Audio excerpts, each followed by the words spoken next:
I hope that this lecture video finds you doing well. I hope that you have taken time, that you're just taking care of yourself. And before I get started, I want to say this to you. When you begin to wonder, can I make it? Can I do this? I want you to remember this time how you have stood the test, how you continue to show up, how you're continuing to do a good job.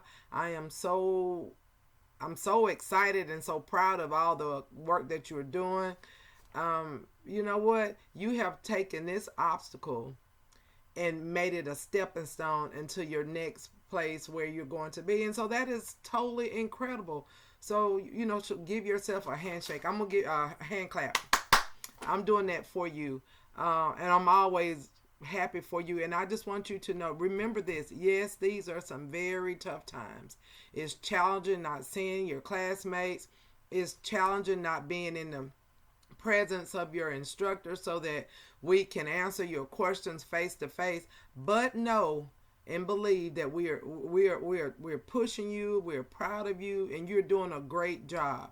And you got this. Remember, you got this. And there's a light at the end of the tunnel, and it's not a train. It's that light that says, I shine bright even in the darkest place. So we're here now at the last chapter in our book, and I must admit that this chapter is kind of emotional for me, and it's kind of personal for me, and I'm excited about teaching this class, this particular session, because it gives me an opportunity to bring those that I love and those who love me into this space. And I'm talking about my grandparents and my family members who are over 85, and then to give me a chance to to put to practice or to apply the different theories as I have learned them, and thinking about my grandparents and thinking about. And so as we go over this and we read this and we study, I want you also to be mindful, or even think about your grandparents, think about your family members who are in the very late adulthood, and what a precious gift it is. What a precious gift it is, and for me, what a precious gift it was. And I'm so thankful for that. And again, remember, it's all about, one thing that I've told you from day one, there's a reason behind what we do. We don't do it because it feels right or it sounds right or it's good, or it's missionary or ministry. There's a theory. There is something that support what we're doing. And as you remember this as we go through this lesson. So I want to think some of the things that we're going to point out this morning or today or during this session. I don't know if it's morning, noon, or night, or wherever you are when you're watching this, but whatever it is, I'm just glad that you're taking time to just sit and listen. Again, at any point that you need any clarity or more direction on something, all you have to do is email me or pick up the phone and call me. You got this. Now, as I was saying, that this particular lesson was very important, and as I was thinking about it, it made me think about my grandmother. Not only my grandmother, but my grandparents, and in particular my grandmother. And as we get on, I'm gonna share some things with you that I'm hoping that I got feedback from you all. Y'all, the interview helped to apply what we're learning in class. So hopefully this will help too. So as we look on our PowerPoint, we know that people who are 85 years and older, they are a growing population. And one reason that is, I believe, is that now there's more, treatments. People have better health care. People have access to things that they may have not had. And maybe, I don't know, there's a lot of research out there that's fairly new about this growing population of people who are living to be centenarian, who are living to be over 85 and up. And if you know someone that is truly a blessing, to be there. But so we're going to talk about that, and we're going to also talk about how women outnumber men 2-1, and that out of 2-1, and that 4 out of 5 centenarian are actually women, which are women, which is so neat. And then there's something we're going to talk about in latehood, how spirituality seems to be what keeps people going, and then how when someone at that age, their thoughts and beliefs on death. Okay, so I want to kind of go through this and real, not quick, but I want you. It's important to your journey that you also read the book and follow up, on your PowerPoints. Okay, or even have your PowerPoints out while you're reviewing it, whatever works better for you. But one of the things that we do know, as research says, that knowledge about age group and along this population is growing. Like they're having it because more people are actually reaching that point in life where they're living longer. And there's some I'm trying to find it in my book. I had it all fold down, but there we go. But there are some things about life that takes place over people who are over 85. And during this time, you would think that when people are over a certain age, that their bodies begin to get ill, and they're just frail and fragile and not able. But that's not true of all people. And we know that as social workers, we don't ever stereotype and group all people. All is not necessarily all, and so we have to be careful with all and always. But there's a growing number of people who are 85 years and older, and we're finding that there's more research that is being conducted on that. And so as you were reading those case studies and reviewing them, you can see, different people at different stages of their development or in their health on their journey. Okay. One of the things that we want to know, I said this earlier, that the fastest growing segment of population worldwide are the baby boomers. And I've said earlier, why is that? Because they have access to better health care, improved technology, early diagnosis, and then increased exercise. Their people are more active than they were back then. They're not as working as hard as they had to in earlier years. So we understand that there's a growing segment. You have to watch out because older Americans are fast growing, and that's good for me. I'm hoping that I at least have some of my family genes. I'm encouraged by that. So let's go ahead and start looking at this here on page 360 in your book. There's a definition of the centurions, and we're going to talk about it. And that is a person who is 100 and more years old. I mean, they are over 100 years old. Now, in my lifetime, I know one personally, and that was my grandfather. And here's a picture of him. I don't know if you all can see that. I don't know if I'm doing that right. But my grandfather lived to be 104. And it was so interesting to watch him because it wasn't until he was diagnosed with cancer and that he loved math. He used to do those. I'm not sure you call them Sudoku puzzles. He could still do those puzzles however you did. He was very interested in math and numbers and so not everybody is ill, and he wasn't ill until until cancer because of his health. So think about your family members who are over 85, and if you have someone who is over 100 years old, think about all these theories and think about try to have application so it can be making it a more personal learning experience to you. Now, what we can learn from centurions that I think is beautiful. Look, keep on page 360 in your book. Is one thing what it takes to live a long life. Exactly what does it take, and even though the book says we can learn that from them, we can, but we also can learn that from those who are late in life, late adulthood. Because they're continuing to provide us with information about what it looks like to gerontology look like, social gerontology, roles of lifestyle factors versus genetic factors. What kind of work did you do? What type of foods did you eat? What type of quality of life did you have? And then those individual characteristics of longevity. What were those personal things that they were doing? And then what is the role of social support? What is the role of family members? What is the role of religion, spirituality, and also what role does the government play in that? And if you look in your book, you can see that there's a whole lot of individuals who are getting older. They are older. And one thing I want to point out here, I want you to make note here, is that on my notes here, I have chronological age may not be the best marker for categorizing very late life adults.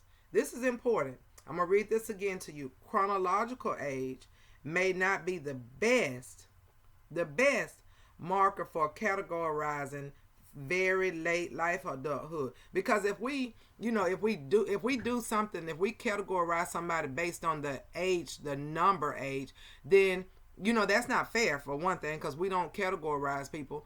But we know that I'm my father is 74 years old and still doing things. I was wanting to do an interview with one of my uncle who's 90, who is still driving, still going, and but he still rides a bike.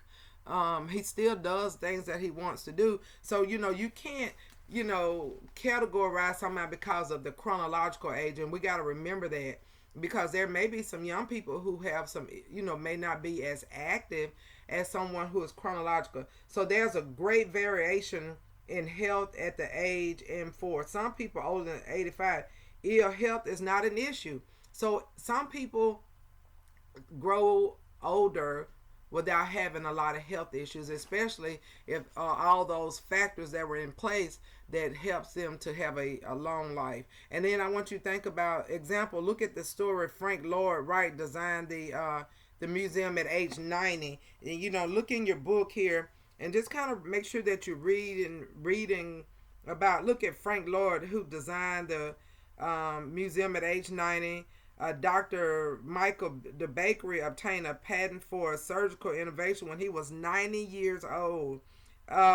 And Grandma Moses is still painting at 100, at the time of this book. So what I'm telling you, even at an older age, people can be very productive. And just because someone is 85 chronologically does not mean that they quote old, because they're still, even though we do know that there sometimes is some cognitive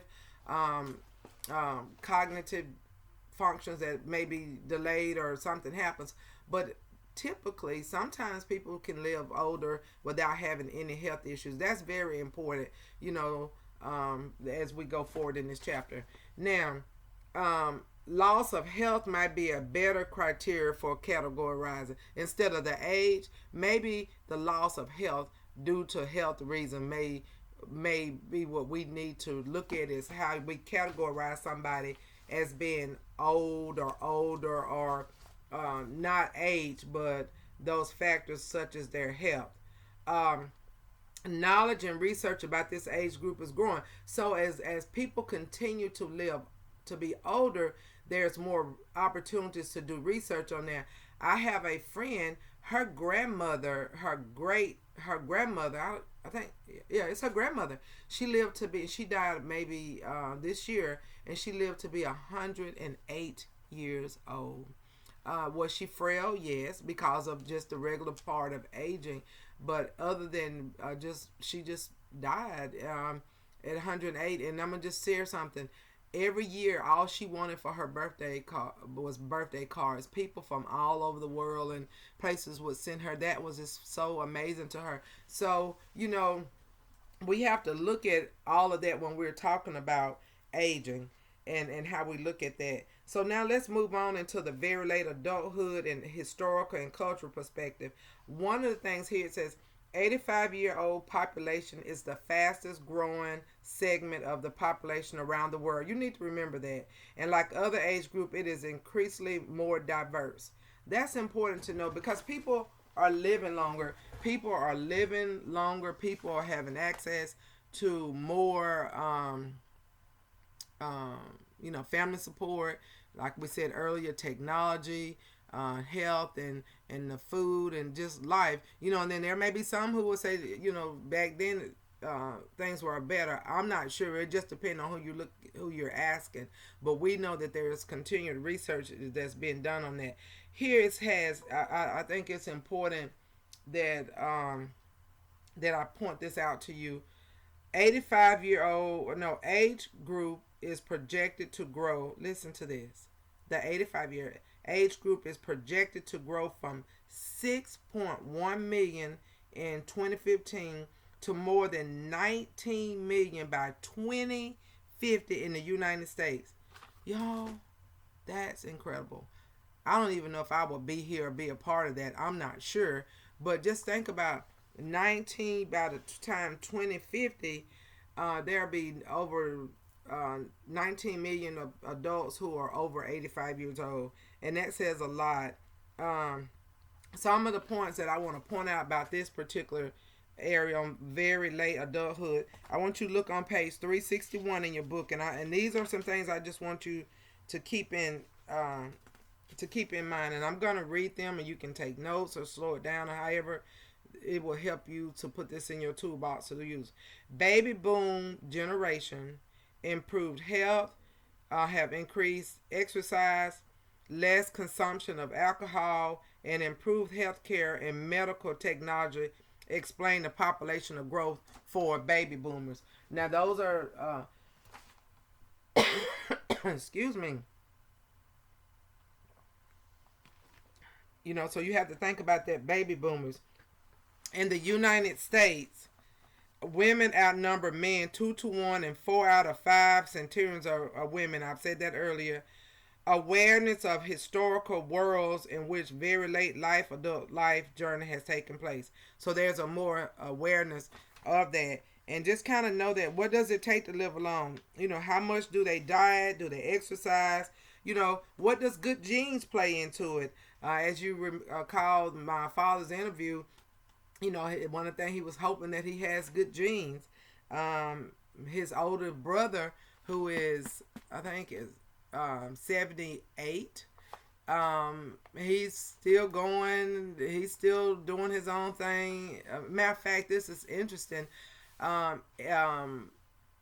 think 3 or 4 years ago, I just couldn't understand it, but he did it. He pledged a fraternity, and I'm like, at 70 something years old, why would you do it? But y'all, he is on the go. But you know, it's just depending on who that person is, and how they feel, and their activity level. Because again, chronological age does not just say who is old. We know that health may play a more important part in that than it does the chronological age. Okay, so just kind of know that. What can we learn from the centurion? Questions about human health and longevity, such as, what does it take to live long? How much do they diet and exercise? What type of good genes are in place? You know, what do they do? How do they live?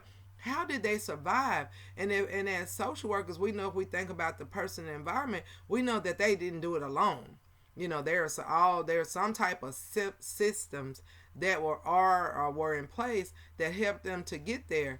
And for them to make it, you know, over there, that's incredible, y'all. That is that is incredible. And if you have the opportunity, you know, because a lot of times when you think about elderly, you're thinking about nursing homes and those who may, and just think about it, a lot of the people who are in the nursing home at an older age are not because of their age, but because their health failed them. So, and their caregiver's not able to take care of them. So it's about a health issue, and not so much as a chronological. But, you know, so I want you to think a little deeper, not always make that assumption that age is the primary factor of why people, that age is not the primary factor to why people, excuse me, why people are in nursing homes. So it could be more health related. Now, I want to move on to our next slide. And and you can also, if you have your book out, and if you look in your book, turn to page, oh my goodness, okay, we're talking about the functional capacity in very latehood. And here's some things that I want you to look at. There are 2 types of aging. We have what we call primary aging, and that changes that are normal part of the aging. That's the primary age. You are going to change. Just as you go, oh, there's going to be some changes that take place just because you are older. Those are called your primary age change process. Like as you get old, you're going to get gray hair. Some people hair may become even white. There are gonna be some changes, but before we get there, I want you to look on your in your book on page 364 and exhibit number 10.1, and we're gonna talk about. There's some things I want you to know. They call IADLs, instrumental activities of daily living. IADLs, remember that. And those are the things that are needed in life, activities that are not necessary for fundamental functioning, but do allow an individual to live independently. That's like your IADLs. Those are the things that, like cooking, shopping, doing your household chores. Those are things they're not necessary, but they help you to individuals to learn to live an independent life. If you look on page 364, and then at the bottom of there on 364, you have common activities of daily active ADLs and IADLs, and that's important that you know the difference. You have your ADLs, which are basic care activities. They call those ADLs, and then IADLs are those activities that are fundamental for a person to live independently in their own place. Look at that. So you have some activities of daily living. These are things that people should do daily, like bathing and toileting, dressing, walking short distance, shifting from bed to the chair, and eating. Now, the IADLs are those things like doing the housework, doing laundry, handling finances, using a telephone. And see, once a person has an age or illness, whichever one comes impacts those person's ability to do that, that's when you start looking at, are we talking about aging? Are we talking about, because we do know that sometimes people can have health problems that will prevent them from having the ability to do those activities of daily living, those things that we all need, or those instrumental activities that are need that they're needing. I just think that's very important that we talk about that. Now, look on that page, be familiar with those. Primary aging are those things. Primary aging is changes that are normal part of aging process. And then secondary aging, changes caused, now this is important, change caused by disease, effects of the environment, or engagement in health compromising behaviors such as smoking, alcohol, and drug use. Sometimes people can age quicker because there are other factors that involve that decreases their ability to live a long life or to be healthy. Now we know that smoking and drug abuse, and listen, connect the dots. Think about when we first started this journey, adverse childhood experience. We know that when children or people are exposed to traumatic or some child abuse or things, and they develop, if there's no intervention, if there's no counseling or intervention or anything, then they can develop poor coping skills. Well, what are poor coping skills? Are things that keep people, like alcohol and drugs, or things that are just not healthy, or they get into environments and things that are just not good for them. And it could be even overeating. People have different coping skills that are not healthy, and then if they continue that throughout their lifehood, their life journey, then those trajectories of life their outcome may not be good, and that may speed up their secondary process of aging. So just understand that, connect those dots. Okay. Now, what I'm going to do, we're going to go ahead on that and look, like I said, look on your exhibit on 10.1. So make sure you know that. And then most very late life adults will come to need assistance with ADLs and IADLs. Remember that when someone gets over, in the very, very late adulthood, they may need assistance with that. They may not be able to drive. They may not be able to safely get in the bathtub by themselves. They may not be, so they may need assistance. And then some people may require total care. And I'm going to start right there and give you time to process that. And then we will pick back up on page 365.